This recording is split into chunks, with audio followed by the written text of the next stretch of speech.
Isir lah kali, gue nggak tahu. Di depan kontrakan saya duduk nih, itu spontan pak, langsung itu asbes jatuh nih ke kepala saya. Sumpah demi Allah nggak bohong itu kalau dipikir pakai nalar tuh, asbes dipecat asbes, emang dia kayak asbes bocor ditimpa begitu loh, ditutup gitu kan.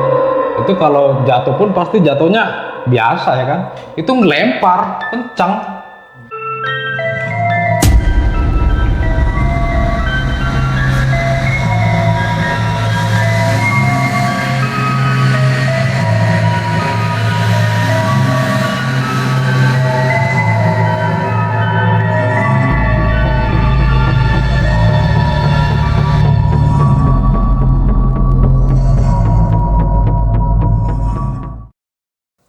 Assalamualaikum warahmatullahi wabarakatuh. Waalaikumsalam warahmatullahi wabarakatuh. Berjumpa lagi di Tapak Lacak Misteri bersama gua Humoro. Kali ini sudah bersama narasumber kita yang bernama Mas Agung. Iya. Tapi sebelum kita mendengarkan cerita dari Mas Agung nih, mau mengucapkan banyak terima kasih Mas Agung udah berkenan mampir di Tapak Lacak Misteri untuk berbagi cerita kepada kami. Dan bagi kawan-kawan atau teman-teman yang ingin menjadi narasumber, jangan lupa hubungi nomor WhatsApp kita yang tentunya sudah ada di deskripsi bersama kami.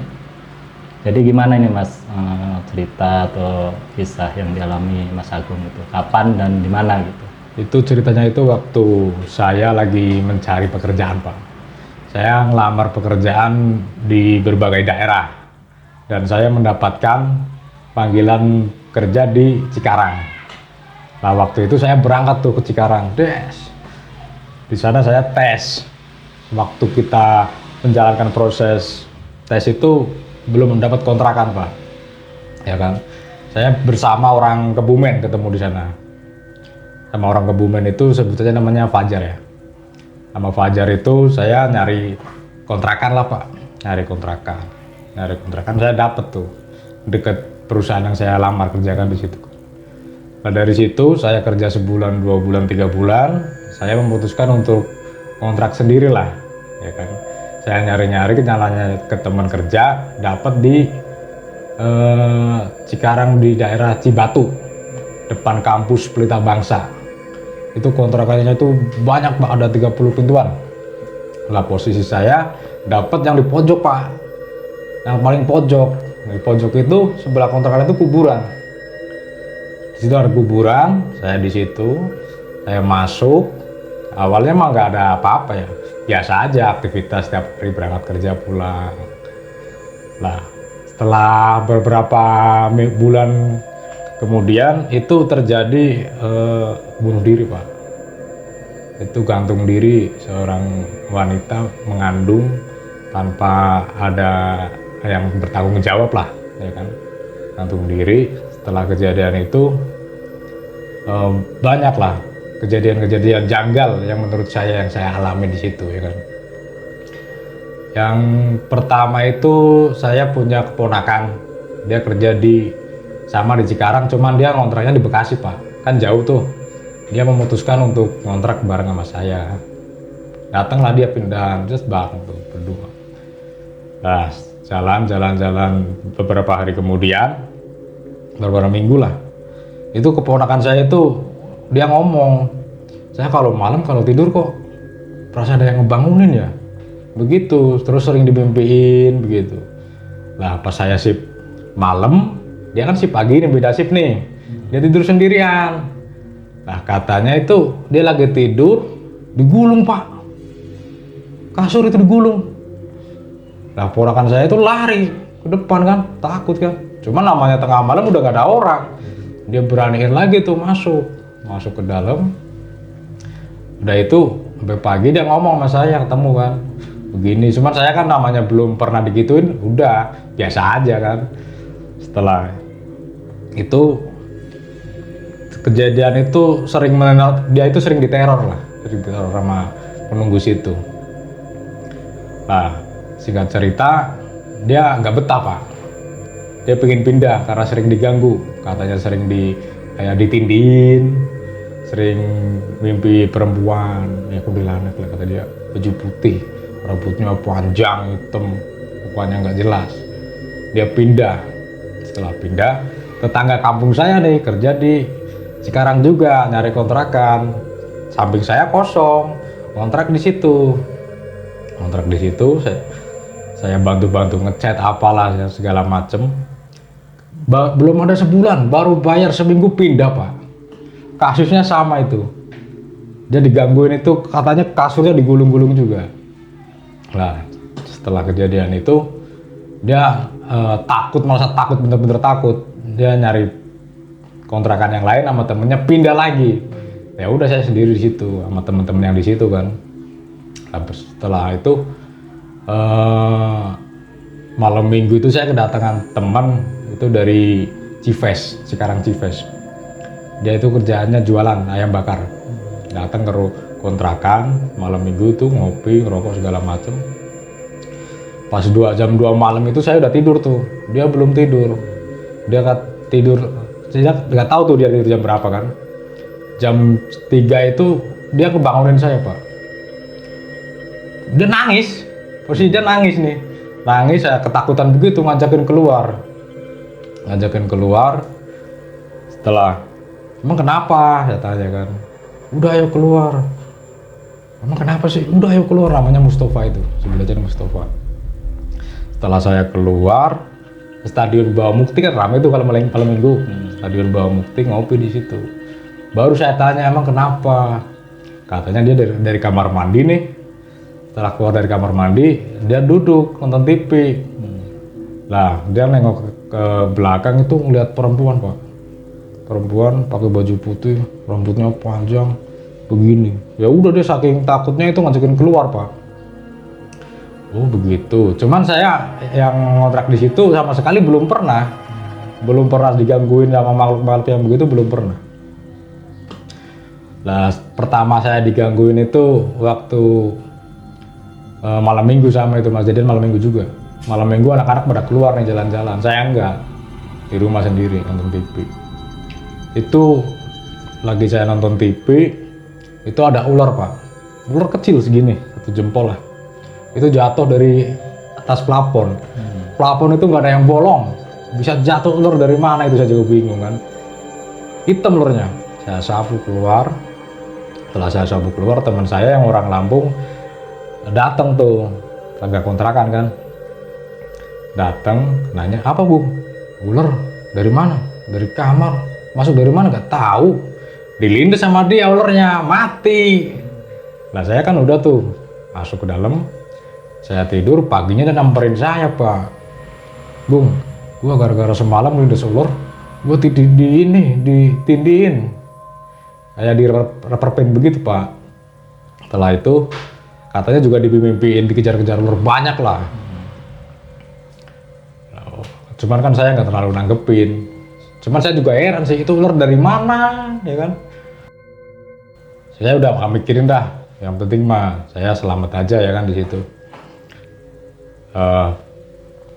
Pas hari berikutnya, saya itu lagi kumpul tuh sama anak-anak. Emang kontrakan saya itu buat ngumpul pak kalau malam minggu. Itu pada main PS apalah ya kan. Itu pas samping kuburan itu terdengar ya orang ketawa. Itu denger semua pak, denger semua orang ketawa itu. Kayak ketawanya orang cewek ini sih, kayak cewek ngakak-ngakak begitu. Cuman kadang dia pelan, kadang kenceng. Nah teman saya yang berani nih disamperin sama dia. Disamperin, emang nggak ada siapa-siapa, nggak ada siapa-siapa kan. Di situ ya udah. Saya juga ke sono nggak ada apa-apa kan. Setelah itu saya balik lagi kontrakan, udah lanjut main PS sampai pagi kan. Sampai pagi. Selang beberapa hari itu ada teman saya dari Kerawang. Dia ceritanya pulang kampung nih, bawa oleh-oleh mau ngasih ke saya nih. Ciri khas Pemalang kan biasanya kerupuk kusa kayak kan begitu. Dia kayak orang bisa sih, sebenarnya kayak katakanlah orang bisa ngeliat begituan lah. main ke rumah ngasih oleh-oleh. Dia ngomong, Gung, lu pernah digangguin nggak? Pernah. Kalau teman-teman sih banyak sih. Gua paling kemarin ini doang, ular jatuh dari atas gitu. Dari mana? Dari kok pelapornya kan rapet tuh. Dia juga bingung kan. Nah iya, ini ya udah kamu keluar dulu. Saya keluar nih. Dia kayak magerin begitulah Pak, netralisir lah kali. Gua nggak tahu. Di depan kontrakan saya duduk nih. Itu spontan Pak, langsung. Itu asbes jatuh nih ke kepala saya. Sumpah demi Allah saya nggak bohong itu. Itu kalau dipikir pakai nalar tuh, asbes ini pecahan asbes emang dia kayak asbes bocor ditimpa begitu loh, ditutup gitu kan. Itu kalau jatuh pun pasti jatuhnya biasa ya kan. Itu ngelempar kencang, pecah prak di kepala. Dia keluar, kenapa gue dilempar pakai asbes, masih apa nggak tahu.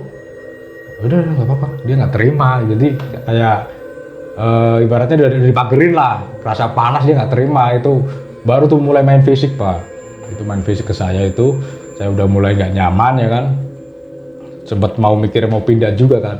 Saya mau pindah ke, udahlah nyari kontrakan yang lain, nggak mau di situ kan. Udah begitu, cuman teman saya udah nggak apa-apa, lanjut aja. Ntar juga pindah juga apa namanya, belum tentu nemu yang ini yang kayak aman lah. Kalau namanya orang perantauan kan nyari yang aman Pak.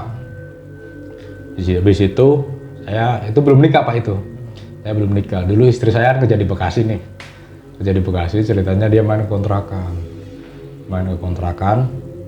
biasalah namanya orang pacaran ya kan, sama teman-teman juga di situ. Nah singkat cerita saya masuk malam nih kerja, dia ikut kontrakan sendiri.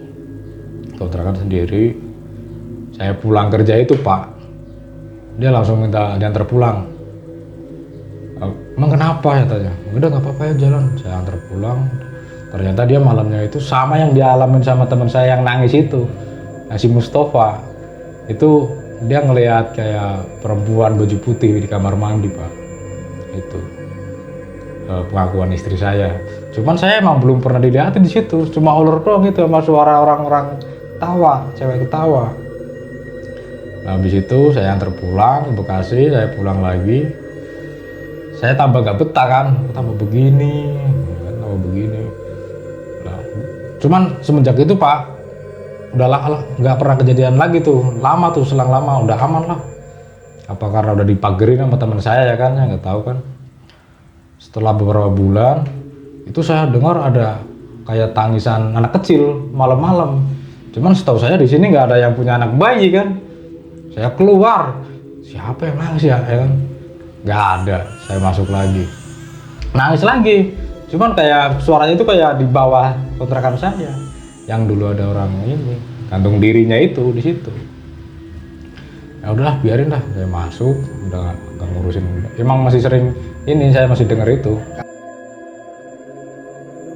Setelah kejadian itu, saya kan cerita tuh sama teman-teman kerja kan. Kebetulan teman kerja saya itu saya akrab tuh sama orang Cirebon, namanya Heru, orangnya lucu, namanya si Heru. Cerita, udah ngalor gitu lah cerita masalah itu kan. Cuman dia memang orangnya lucu, iseng, konyol juga kan. Dia penasaran, masa sih gue kontrakan lu begitu ya kan? Coba gue dah mau main ke kontrakan lu, kata dia kan, mau nginep. Ya udah, ayo kapan? Janjian tuh ya kan, nginep di kontrakan saya. Tidur, dia emang gak ada apa-apa, malamnya juga gue lihat tidur, enak ya kan. Cuman waktu sebelum subuh itu Pak, sekitar jam 3-an lah, saya itu kebangun gara-gara denger dia ngaji. Kok ada orang ngaji ya, kata gue kan, ada orang ngaji. Syir itu lagi ngaji Pak, lagi ngaji kayak ketakutan itu gimana sih? Begitu kan lu, kenapa Gak apa-apa, udah gak apa-apa, tidur. Cuman dia masih lanjut ngajinya, masih lanjut. Si Heru itu, cuman yaudah mungkin Heru pikir saya lagi pengen ngaji kan, saya tidur. Paginya baru dia cerita Pak, Gung bener kontrakan lu, emang kenapa? Gung lihat cewek keluar dari kamar mandi, jalan ke depan nembus pintu kata dia. Yang bener lu, serius, lu ngimpi kali? Kagak. Oh ya udah biarin dah. Oh lu sih nantang begituin kan. iya ya salah gue juga ya, gue penasaran, ya udah diliatin beneran, kirain gue lu lagi ngaji biasa lu, enggak, gue ketakutan itu gue. Nah, setelah itu saya memutuskan untuk pindah Pak, cuman pindahnya bukan ke beda desa, itu enggak, cuman beda kamar. Jadi cuma Dari pojok itu saya pindah ke yang agak ketengahan lah, cuman posisi masih di atas, bukan di bawah. Karena menurut saya kan kalau di atas aman, motor juga naik kan. Saya pindah ke situ, nah, pindah nggak ada apa-apa, emang udah kayak kayaknya enak sih di sini kan. Kok nggak di pinggir juga, kalau di pojok itu kan bener-bener samping kuburan itu. Kalau lihat ke bawah kuburan Pak. Saya pindah di situ, nggak lama si Heru juga pindah kontrakan sih. Lucunya si Heru udah di kontrakan saya itu digangguin, dia malah pindah pengen di deretan kontrakan saya karena pengen deket sama anak-anak yang kerja bareng kan. Cuman kebetulan dia ini semisal kamar saya nih jarak 3 kamar lah, baru kamarnya si Heru. Ngontrak lah di situ si Heru. Nah, si Heru di situ katanya aman-aman aja, biasa aja. Nah, datang lagi si orang Cianjur nih, sama kerja bareng, kontrak bareng lah sama si Heru, si Alan itu namanya Alan. Kontrak bareng sama si Heru di situ. Nah, si Alan ini mungkin karena dia sering lihat kali apa ya. Si Alan ini sering kayak diliatin lah. Dia sering ngomong sama Heru, wah gua di kontrakan ini nggak nyaman, emang kenapa? Kayak ditindihin terus kayak digangguin lah gitu Pak, kata dia. Gangguin apa? Katanya pernah ngeliat gede hitam besar. Oh masa? Iya, kata dia. Mau mengucapkan banyak terima kasih Mas Agung udah berkenan mampir di Tapak Lacak Misteri untuk berbagi cerita kepada kami. Dan bagi kawan-kawan atau teman-teman yang ingin menjadi narasumber, jangan lupa hubungi nomor WhatsApp kita yang tentunya sudah ada di deskripsi.